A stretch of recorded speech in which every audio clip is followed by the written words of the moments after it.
बिस्मिल्लाहिर्रहमानिर्रहीम। क्लास मजमून आपके उर्दू और नज़म जो आपको पढ़ानी है उसका नाम है पुराना कोट। शायर का नाम है सैयद मोहम्मद जाफरी। सैयद मोहम्मद जाफरी ये आपका शायर है और नज़म जो इसने लिखी हुई है पुराना कोट है। नए की का मुतज़ाद लफ्ज़ होता है पुराना, वो आपको आज पढ़ानी है। इसके सबसे पहले तो इसके हालात ज़िंदगी। सैयद का लफ्ज़ क्लास सरदार,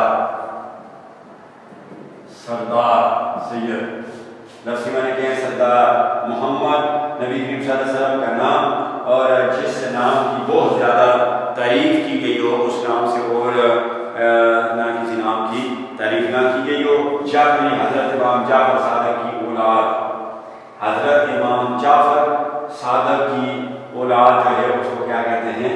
जाफरी। और इनके वालिद का नाम था सैयद मोहम्मद अली जाफरी। सैयद मोहम्मद अली जाफरी। पैदाइश इनकी सैयद मोहम्मद जाफरी।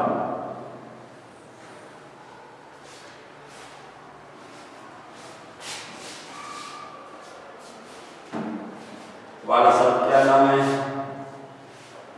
वाला साहब का नाम है सैयद मोहम्मद अली जाफरी। सैयद मोहम्मद अली जाफरी।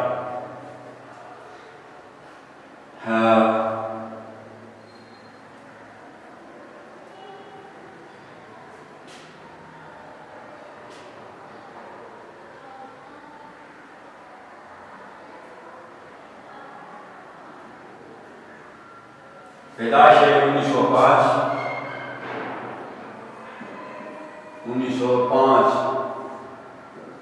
वफात क्लास वफात इनकी है 1976, 1976।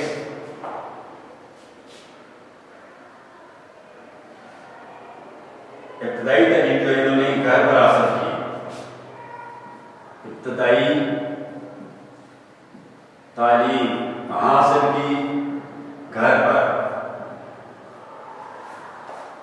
सैयद मोहम्मद जाफरी ने इब्तदाई तालीम घर पर हासिल की। गवर्नमेंट कॉलेज लाहौर से BSc ऑनर्स कीमिया कहते हैं केमिस्ट्री कोर्स की सनद सर्टिफिकेट डिग्री हासिल करने के बाद इल्म की तिश्नगी प्यास बुझाने के लिए MA फारसी और MA अंग्रेजी अदबियात किया। फिर इन्होंने क्या किया? गवर्नमेंट कॉलेज लाहौर से BSc ऑनर्स। BSc ऑनर्स जो होती है ये MSc के बराबर होती है। MSc master of science, BSc bachelor of science. Lahore से BSc ऑनर्स किसके कौन से सब्जेक्ट में? केमिस्ट्री में, केमिया में, केमिस्ट्री। इसने क्या किया? ऑनर करने के बाद जो है इसने फिर MA फारसी और MA अंग्रेजी किया। यानी MA केमिस्ट्री करने के बाद, BSc केमिस्ट्री करने के बाद जो है इल्म की प्यास बुझाने के लिए, किसके लिए? इल्म की प्यास, मजीद प्यास थी और इनको मजीद भी ये पढ़ना चाहते थे। फिर उन्होंने क्या किया? MA फारसी,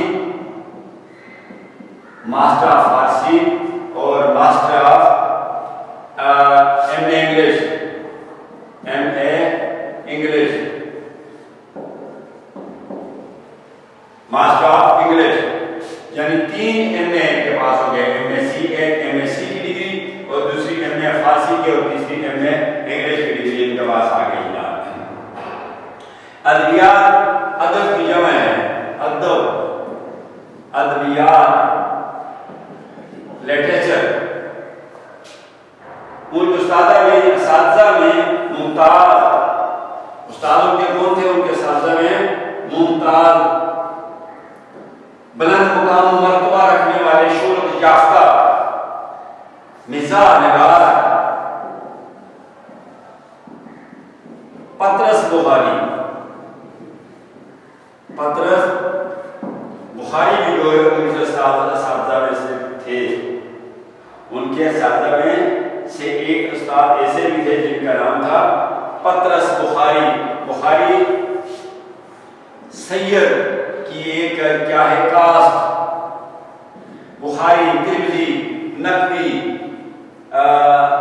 जो है मशद्दी और गहलानी, ये सैयदों की कास्ट है। बुखारी भी शामिल थे। सैयद मोहम्मद जाफरी ने मुसव्वरी और खताती की तालीम और तरबियत हासिल की।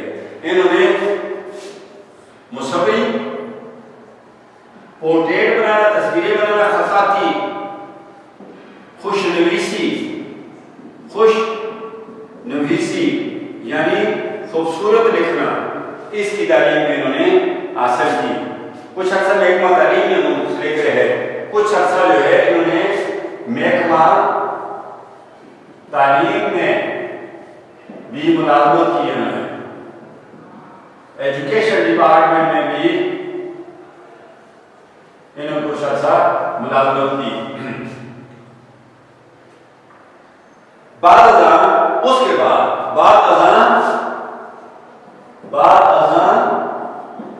उसके बाद फिर क्या हुआ? वजारत इत्तलाआत व नशरियात, ministry of information and broadcasting, बरतानवी हुकूमत के महकमे, ये बरतानिया का जो महकमा है इत्तलाआत व नशरियात का, ministry of broadcasting and information, उसमें इन्होंने मुलाजमत शुरू कर दी।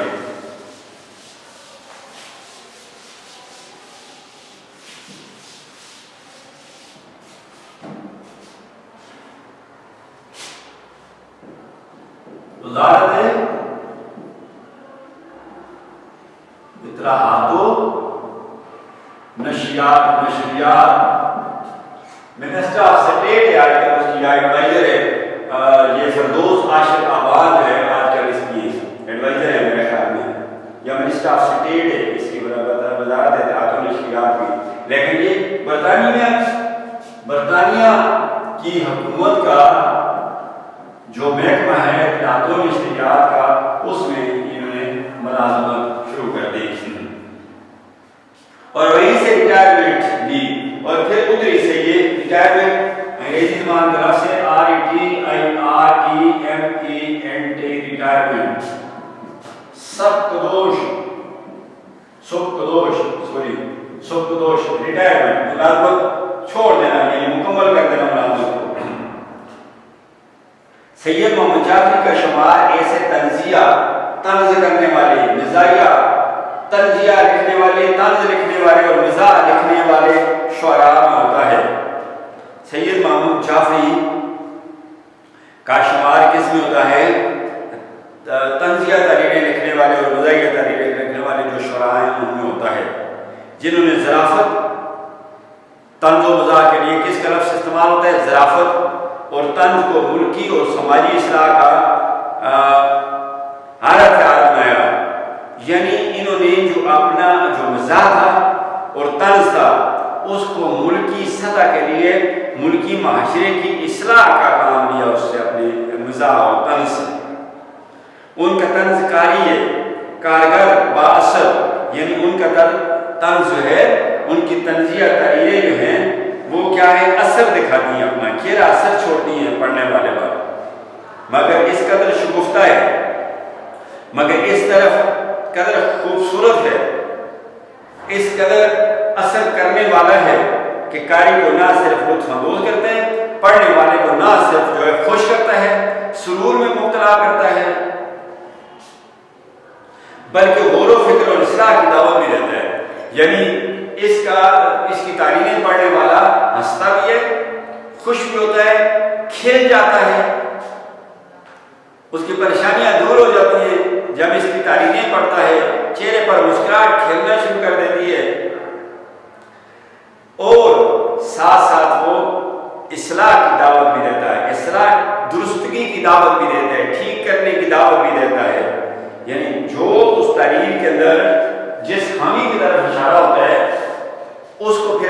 जो है कोशिश करते हैं उस खामी को ख़त्म करने की, उस परेशानी, उस खामी को, उस ऐब को ख़त्म करने की तरफ भी उसके दबाव को फैलते हैं उसकी तहरीरें। तंज़िया और मज़ाहिया तहरीरें किसकी? सैयद मोहम्मद जाफरी की।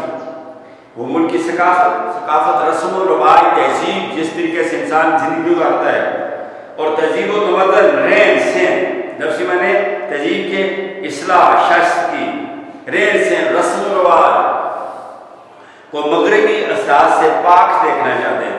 मगरब का जो हमारी कल्चर पर, हमारी तहजीब पर जो असर नज़र आ रहा है कि हम अंग्रेज़ों का लिबास पहनकर खुश होते हैं और फ़ख्र महसूस होते हैं, इससे ये सैयद मोहम्मद जाफरी मगरब का जो तहजीब व तमद्दुन है उसके मौजूदा दौर में हम दिलदादा हो गए हैं और उसको बड़े फ़ख्र से यूरोपियन का लिबास पहनते हैं और उनकी ज़बान बोलकर बड़े खुशी महसूस करते हैं, फ़ख्र महसूस करते हैं। अगर कोई अंग्रेज़ी का किसी को वुज़ू करने का तरीका भी ना आता हो और पानी पीने का तरीका भी ना आता हो, रास्ते में चलने का तरीका भी ना आता हो, कैसे चला जाए, किस साइड से चला जाए, अगर उसने पैंट शर्ट पहनी हुई है या पैंट शर्ट नहीं भी पहनी, अंग्रेज़ी के दो बोल ले तो हम उसके एहतराम में खड़े हो जाते हैं। हम समझते हैं ये तालीम याफ्ता है, ये हम एहसास कमतरी का शिकार है। जो कौमें तालीम अंग्रेज़ी में तालीम हासिल नहीं करती या जिनको अंग्रेज़ी नहीं आती, वो अंग्रेज़ों से भी ज़्यादा तरक्की याफ्ता है। ये हमारे एहसास कमतरी में मुबतला है और ये एहसास कमतरी जब तक हमारे अंदर ख़त्म नहीं होता, हम अपनी सलाहियतों से काम नहीं ले सकते। लिहाजा सैयद मोहम्मद जाफरी कहता है कि जो अंग्रेज़ों के रस्म और रिवाज है, इनसे हमारा माशरा बिल्कुल पाक साफ हो जाए।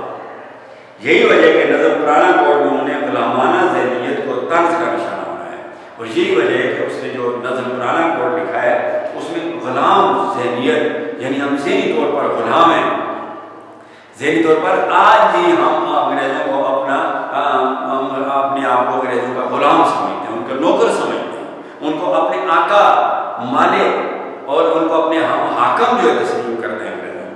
तो इस चीज़ को इसने निशाना बनाया है, इस चीज़ पर लिखा है, कौम की आँखें खोल देने के लिए नज़म पुराना कोड लिखा है और माजी से इबरत हासिल करने के लिए का दर्स दिए और माजी से सबक और गुजरे हुए ज़माने से सबक सीखने का उसने जो है आपको तरीका बताया है, दर्स दिया, सबक दिया कि माजी से सबक सीखो। मुजमुआ कलाम शोखी या तारीफ, यानी उसका जो तारीफ की शोखी या शरारत या तारीफ की खूबसूरती, यानी उनकी जो किताब है जो जैसे ये लिया गया है, ये नज़म पुराना को, वो किताब है उसका नाम है शोखी या तारीफ।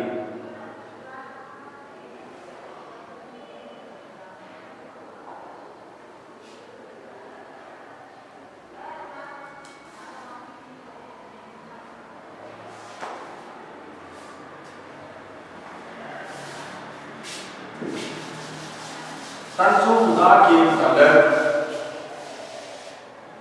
सेगमेंट फ्राइड कहते हैं क्लास,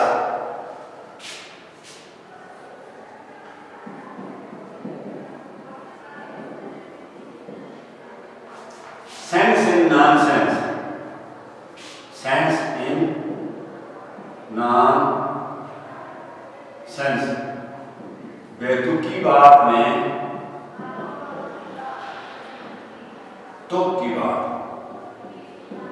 यानी बेमकसद बात में मकसद की बात। ये तंज और मुराद की तारीफ करता है एक तरह से ये सेगमेंट फ्राइड।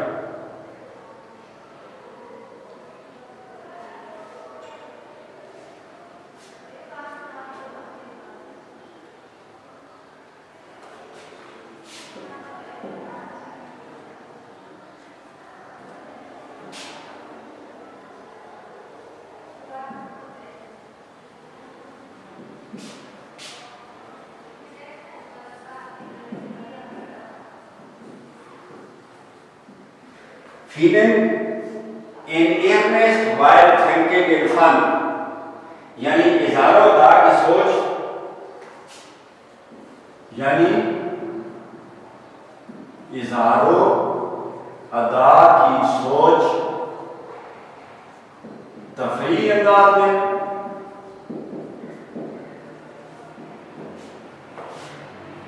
और जज्बे को उठाने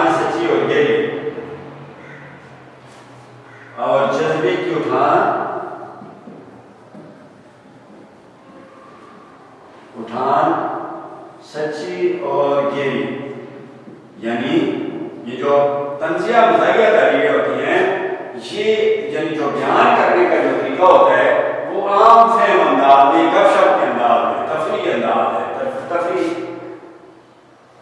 ठीक है, गैर अहम अंदाज में। और जज्बा, दिल का जोश, स्पिरिट, और जो जज्बा है, दिल का जोश है, स्पिरिट है, उसकी उठान सच्ची और गहरी, यानी जज्बा जो कहते हैं वो सच्ची और गहरी बात उसके अंदर जो है पाई जाती है। जो मैसेज कन्वे करता है राइटर वो सच्चा और गहरा होता है, लेकिन उस मैसेज को इंतहाई तफरी अंदाज में, आमियाना अंदाज में, गपशप के अंदाज में वो बयान करता है।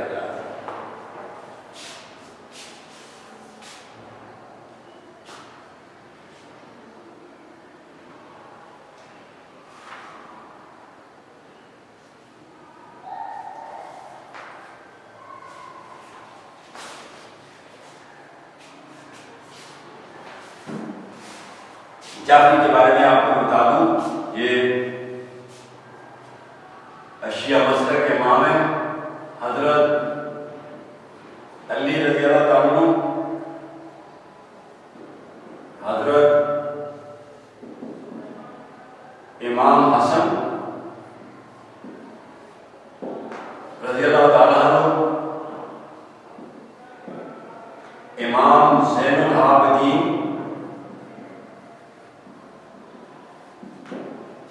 नंबर 4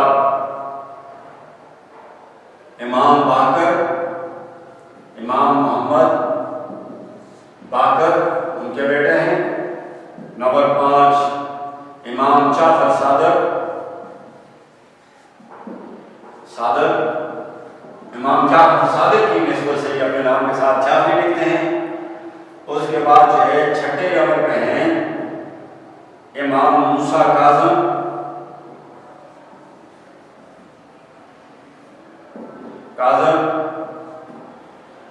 और उसके बाद इमाम अली रज़ा। 8वें नंबर पे हैं मोहम्मद तकी, इमाम मोहम्मद तकी। 9वें नंबर पर हैं इमाम अली नकी। 10वें नंबर पर हैं हसन अस्करी, और 11वें नंबर पे हैं अल मुर्तज़ा, इमाम अल मुर्तज़ा, और 12वें नंबर पर हैं इमाम मेहदी। ये शिया मसलक के इमामों के नाम हैं।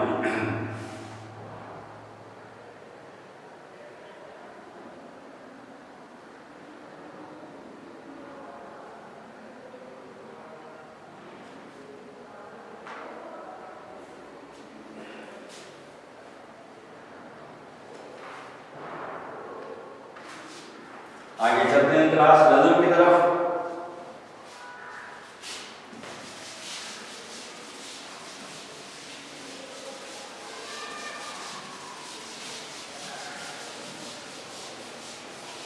पहला शहर खरीदा जाओस में इनाम से फलाना कोट, खरीदा जाओ में नीलाम से पुराना कोट जो हट के चल न सके, ये नहीं है ऐसा नोट।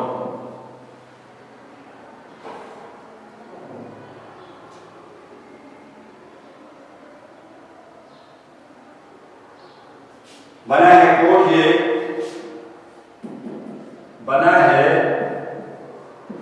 कोट, ये नीलाम की दुकान के लिए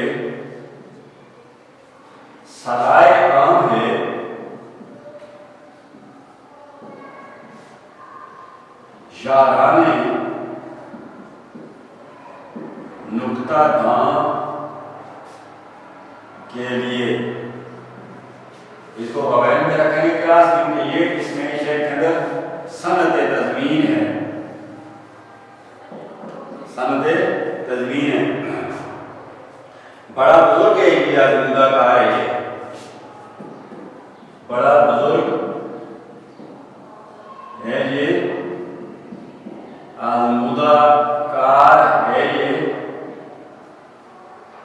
किसी मरे हुए घोड़े की यादगार है, किसी मरे हुए घोड़े की यादगार है ये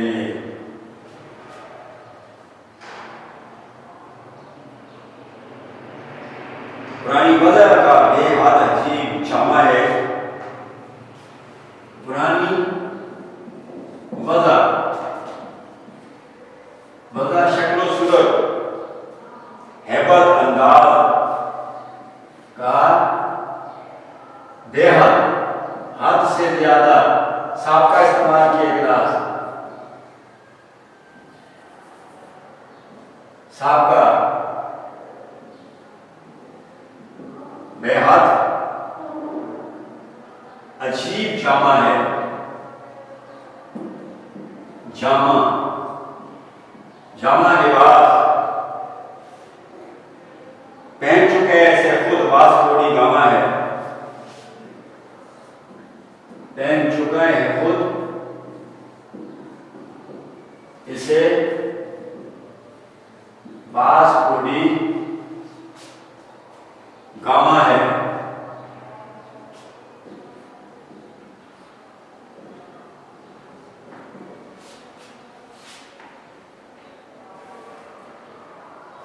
आधे ग्रास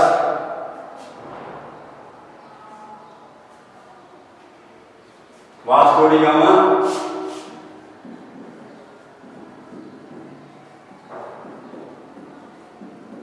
पुर्तगाली जहाजरान, जिसने 1945 जो 1945 में पैदा हुआ,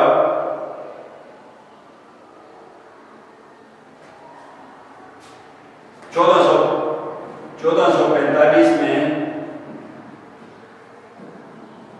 पैदा हुआ और 1494 में इसने हिंदुस्तान का पहली रास्ता दरियाफ्त करने के लिए, हिंदुस्तान का पहली रास्ता दरियाफ्त करने के लिए अफ्रीका के गिर्द चक्कर लगाया। अफ्रीका के गिर्द चक्कर लगाया।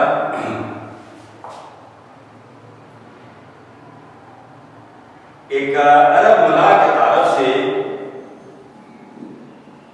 अरब मिला की वजह से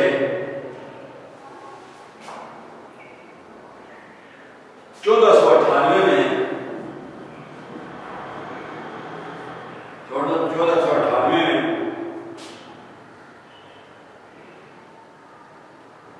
हिंदुस्तान के मगरबी साहिल कालीकट पर उतरा, यानी हिंदुस्तान का भी रास्ता तलाश कर लिया। और फिर 1499 में ये शख्स, 1499 में ये शख्स अपने जहाज को गरम मसालों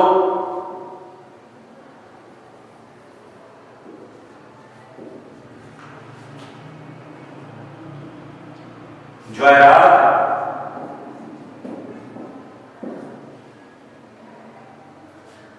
और कपड़ों से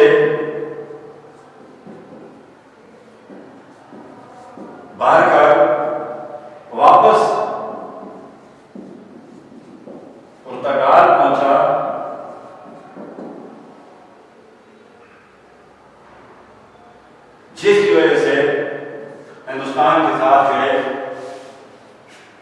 यूरोप के तजारती ताल्लुकात कायम है। अब क्लास का जो पहला शेर है,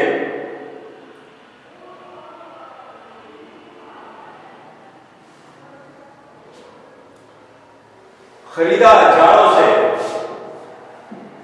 सर्दियों का मौसम, नीलाम जहां सस्ते कपड़े बिकते हैं, सस्ते कपड़ों का बाजार, कपड़ों का बाजार जिसे लंडा कहा जा सकता है, लंडा जो फट के चल न सके ये नहीं है ऐसा नोट। कोट जो है ये है काफिया और नोट भी काफिया है नहीं, काफिया है। पहले शेर में क्लास इसने सिर्फ काफिया से का इस्तेमाल किया है और ये शेर मुकफ़ा है, सिर्फ काफिया का इस्तेमाल किया है। दूसरे इशार में इसने काफिये के साथ रदीफ का भी इस्तेमाल किया है। शायद इस पहले शेर में हमारी कौम की गुलामाना जो सोच है उसको आश्कारा करते हुए कहता है कि जो अंग्रेजों का जो पहला हुआ माल होते हैं, गुर्बत के मारे हम चूंकि गरीब मुल्क हैं और पसमानदा मुल्क है, कर्जों के बोझ तले दबा हुआ मुल्क है, इसके अलावा आज तक कोई बेहतर क़यादत जो है वो भी हमें नहीं मिल सकी और तरक्की करने के बजाय पाकिस्तान कर्जों के बोझ तले दबता चला जा रहा है। अगरचे ये मुल्क एटॉमिक पावर भी है और इस मुल्क के अंदर अल्लाह तआला ने वो तमाम रिसोर्सेज जो है जो इंसान को उसकी ज़िंदगी में ज़रूरत पड़ते हैं वो रखे हुए हैं और सब तो शादाब ये मुल्क है, लेकिन इसके बावजूद भी जो है क़यादत के ना मिलने की वजह से हम मजबूर हैं और यूरोप का वहाँ से उतारा हुआ अंग्रेजों का जो लिबास होता है तो वो हम उसे पहनते हैं। नज़म को उन्वान है पुराना और हम सर्दियों के मौसम में लंदन बाजार का रुख करते हैं, नीलाम की दुकान पर जहाँ सस्ता माल मुयस्सर आता है वहाँ दुकान पर पहुँचते हैं और वहाँ सर्दियाँ गुजारने के लिए हम क्लास कोट खरीदने की कोशिश करते हैं। एक दुकान पे जाते हैं, दूसरी दुकान पे जाते हैं, वहाँ से कोट लेते हैं, बड़े फख्र के साथ उसे पहनते हैं और दोस्त यार वगैरह भी पूछते हैं कि यार कहाँ से खरीदा है और हम बड़े फख्र से कहते हैं हमने उस फलां दुकान से खरीदा है। तो ये हमारी गुर्बत की निशानदेही करता है और हमारी सोच की निशानदेही। शायर मेरे शेर में कहता है, मतलब में कहता है, पहला शेर जो है गज़ल का मतलब, क्योंकि उसमें काफिया उसने इस्तेमाल किया है, काफी है, मुकफ़ा शेर है। तो अब मतलब में कहता है गज़ल के अपनी नज़म के पुराना कोट के कि खरीदा चारों में नीलाम से पुराना कोट। कहते हैं कि हमारी कौम के जो लोग होते हैं जाते हैं सीधे दुकानों में नीलाम की सस्ते कपड़ों की दुकान पे, तो वहाँ जाके वो कोट खरीदते हैं और उस पर इतना फख्र करते हैं।